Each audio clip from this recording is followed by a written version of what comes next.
Good morning, students. And in this small presentation, I'm going to talk about plasmids.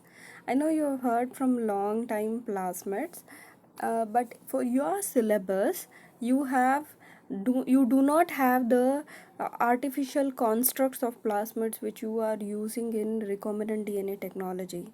You have plasmids which are naturally occurring, that is fertility plasmid, resistant plasmid, cholinergic plasmid, and few other plasmid examples. So before going into what these plasmid are and how they are like present, then I mean, um, the term plasmid was first introduced by an American molecular biologist, Joshua Letterberg. I know you would have heard about Letterberg and Tatum experiment, which is like famous experiment on. So he was later awarded in physiology in 1958. So what is a plasmid? There is one more term which is called as the episome. An episome is a plasmid of bacteria, or it can be a viral DNA that can integrate itself into chromosome and DNA of the host. But plasmids are unique because they stray extra chromosomally and they can behave as independently replicating units. They are small circular molecule, double stranded, capable of replicating independently. They do not completely rely on the DNA of the chromosomal DNA of the organism. These plasmids were first discovered in Enterobacteriaceae members, but later they were found to be associated with many members. So plasmids, double stranded DNA, they have certain properties. They can be like single number or three, 1 to 3 number, where they are called a low copy number, or they can be present in very high numbers, like as more as 100 copies. They are called as high copy number plasmid. And the naturally occurring plasmids, they vary in size from 1 kilo base pair to more than 1 mega base pair, and typical plasmid DNA is considered to be less than 5% of the bacterial chromosome. So when you isolate plasmid in class, you would have done this. They are like in supercoil configuration, and they are compact and compact DNA. So they have certain properties. They are specific to one or a few particular bacteria. They replicate independently of the bacterial chromosome, and they code for their own transfer. They act as episome and reversibly integrate into bacterial chromosome, and they may pick up or transfer certain genes of bacterial chromosome. They may affect certain characteristics of the bacterial cell in terms of resistance, or having a toxin produced which is beneficial for the bacteria. Or they can plasmid differs from viruses in a different way. They do not damage the cell, they do not have extracellular forms, and exist inside cell simply as free and typical circular DNA. So all plasmids are not compatible with all the organisms, or all the bacteria, because there is some compatibility issue. Certain plasmids are compatible to one particular type of host. So based on the functions, you can like already I told, based on the copy number you can classify plasmids at low copy number and high copy number and medium copy number. But based on the function is what is required in your syllabus. That is F plasmid. In detail we'll explain R plasmid, virulence plasmid, cold plasmid, and metabolic plasmid. And based on the ability to transfer, you have conjugative, non-conjugative, and intermediate classes of plasmid. Conjugative plasmid, they contain certain genes. These, based on the function what plasmids we have classified, they also can be grouped into three can be grouped into one and then said as conjugative plasmid. Conjugative plasmid are plasmids that contain TRA gene. These TRA genes are necessary for non-sexual transfer of genetic material. They perform the complex process of conjugation and the transfer of plasmid from one to another bacterium.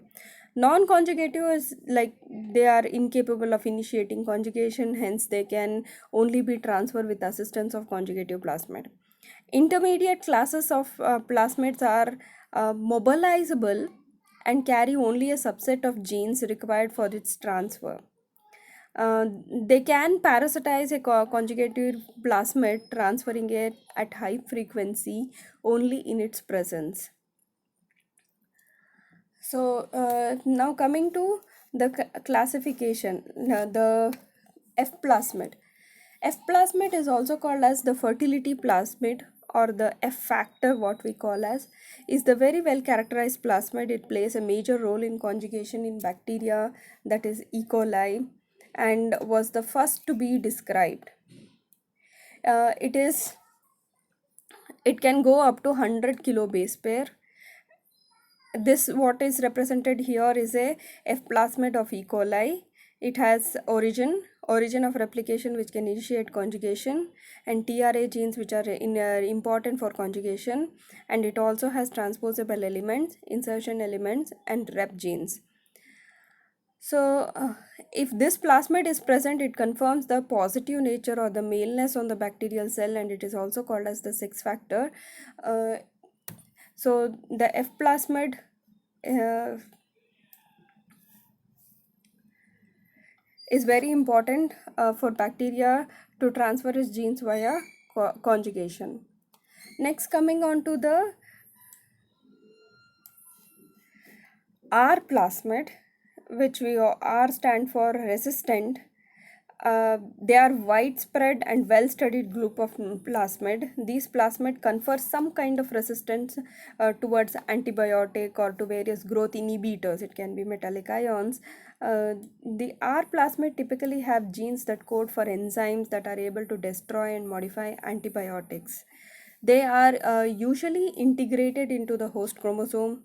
Some R plasmid possesses only a single resistant genes, whereas others can have others can have multiple. So many R plasmid are conjugative and possess drug-resistant genes as transposable elements are also there. They play an important role in medical microbiology.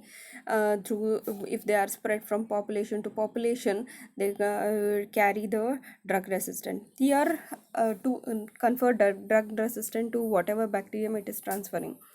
Here what is represented is the R100 plasmid, and you can see that it has many resistance factors, like it is resistant to chloramphenicol because it has a chloramphenicol resistance gene, streptomycin resistant gene, sulfonamide resistant gene, and mercury ion resistant gene, and it also has insertion sequence. It has a replicative origin and TRA gene helping in conjugation, and insertion element 10 and transposon 10. And next, coming on, there are many other replicative plasmid. You have resistant plasmid. You have RP4 showing kanamycin resistant, tetracycline resistant, ampicillin resistant, and broad host range. And you have RP4P, which also has same kanamycin resistant, tetracycline resistant. You have R57B, which shows kanamycin, chloramphenicol resistance and broad host range. So there are many of these plasmid, but they shift to only few. Though we say broad host range, there is some incompatibility with the P group, with the C group, and W group. Here you can see few examples. Next, coming to virulence plasmid. Virulence confirm pathogenicity on the host bacterium. So if you have a virulence plasmid, then that is known to cause some advantage onto the bacteria, because they compared to the harmless bacteria, these bacteria tend to be more pathogenic in nature, and they carry genes for virulence factors. For some of these bacteria, the virulence factors are the result of organisms' its own genetic material. For others, this is a result of genetic elements from extrachromosomal DNA. Plasmid, they play an important role that can help bacteria effectively adapt to respective environment, because when you have plasmid, they can enable the organism to express an array of virulence associated functions, thus providing the organism with more advantageous characters that can thrive in the environment. They, like other plasmids, these plasmids can also be transmitted from one bacteria to another. Apart from virulence gene, these plasmids also can show to carry other important element that enhance the transmission and maintenance. For this reason, they are larger in size, but low copy in number. They ensure that they do not cause additional burden to the organism during cell division. Typical cell division and cell maintenance require the energy of the cell, but having this low copy number of virulence plasmid, the cells are spared significant metabolic burden that would be required for maintenance and genome replication of numerous plasmid. So example in the plant case is the TI plasmid, which is there in the Agrobacterium tumefaciens. It causes crown gall disease in plants. Other than that, bacterial enterotoxigenic strains of E. coli cause travelers diarrhea, because the plasmid that code for enterotoxin, uh, which cause extensive secretion of water and salts into the bowel. So this is an example of such a plasmid from E. coli. Where it is more than 40 kb kilo base pairs. It is a low copy number. It has some toxins which are produced type 1 or type 2. Partitioning systems are also produced. The virulence genes produce adhesion factors. They produce toxins. They produce proteases, modulators of immune system. Coming to cholegenic plasmid or the coal plasmid, which is like actually this coal plasmid. Okay, coal plasmid, they carry genes that confer the ability to the host bacterium to kill the other bacterium. So kill the other bacteria by secreting some components or the proteins called as bacteriocins. That is interesting. The first discovery of the bacteriocins were reported in 1925 by Gratia of a highly specific antibody. They thought it's an antibody produced by E. coli against other strains.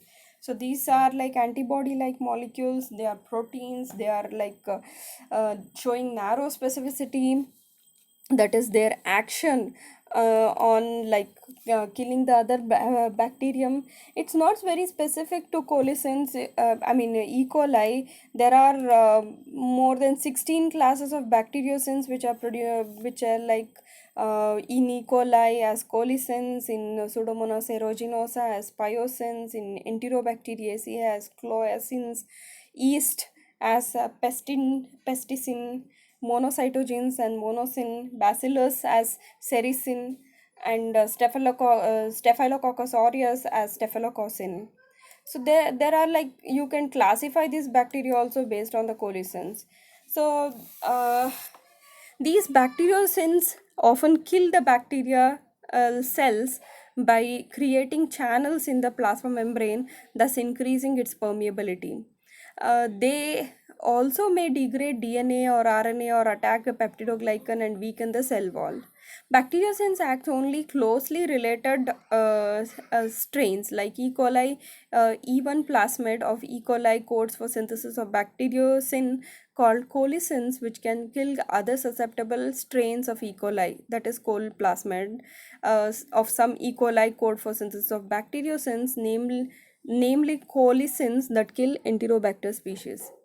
Lactic acid bacteria also produces bactericin, that is nisin A, which strongly inhibits the growth of wide variety of gram-positive bacteria and is used in preservative in food industry. This is an example of plasmid which produces colicin, that is colicin E1 is produced by this col E1 plasmid, that is 6.6 kb, and it has a oriframe, and you have the toxin producing ori F region, and then you have the origin of PBR 322, and this is the whole map of restriction site. So coming to next plasmid, you have metabolic plasmid, or they are also called as degradative plasmid, because they possess genes that code the enzyme to degrade a particular type of substance. Like for example, here what I have taken is toluene degradating plasmid, that is tall plasmid from Pseudomonas putuda, PWWO. This is what is mentioned. It has the enzymes of the pathways in this whole plasmid. It is 115 kb in length. It has a origin of replications, and this whole plasmid is enough for the degradation of the toluene. You can also have plasmids which can break down the sugars, like lactose breaking down plasmid, or pesticides like 2,4-dichloro phenoxyacetic acid breaking down plasmid. Uh, so some plasmid, apart from breaking down, some plasmids, like you have nitrogen fixing ability of the rhizobium is carried out by certain proteins which are coded by the plasmid in rhizobium, which in association with legumes can fix the atmospheric nitrogen.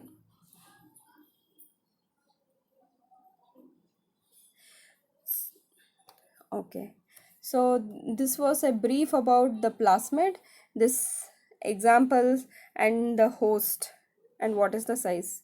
This is a recap.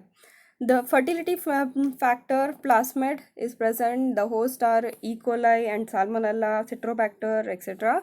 And they are size of 95 to 100 kilobase pair.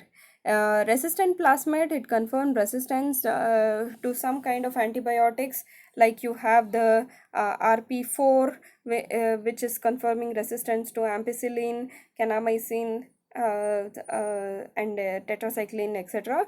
And these are present in a host called Pseudomonas and many other gram-negative bacteria. R1, which are present in gram-negative bacteria, confirms resistant to these many plasmid. It is 80 kilo base pair.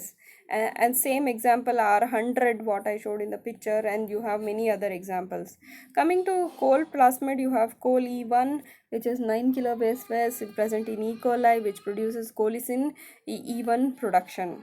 And virulence practice, like Enterobacteriaceae member, it has ent P307, it is 83 kilobase pair present in E. coli, it produces enterotoxin. There are so many other virulence plasmid, like enterotoxin B is produced from 56 kilo base pair plasmid PZA10, and it is present in S. aureus. Metabolic plasmid, you have many example, like cam plasmid, which is present in Pseudomonas, help in camphor degradation. Sal plasmid, Pseudomonas again, and help in salicylate degradation. Tall plasmid, toluene degradation in Pseudomonas. Also you have certain plasmid which degrade the small molecules, like urease, which is produced by some plasmid, that is present in Providencia. And E. coli contains plasmid which has lactose degradation system. Symbiotic plasmid by rhizobium, which has nitrogen fixing and symbiosis associated factors. So this was about the plasmid. Now in this, what I have explained is what is a plasmid and what are the properties of a plasmid, and then we came across the classification of plasmid based on copy number, based on conjugation ability. This is, I'm talking about naturally occurring occurring plasmid. And the other based on functions. Based on functions, you have, I have explained very few, the fertility plasmid, resistant plasmid, and then you have coal plasmid, and then metabolic associated plasmid, virulence plasmid, and there are other kinds of plasmids also called as cryptic plasmids, suicide plasmids, which I have not explained here. So thank you.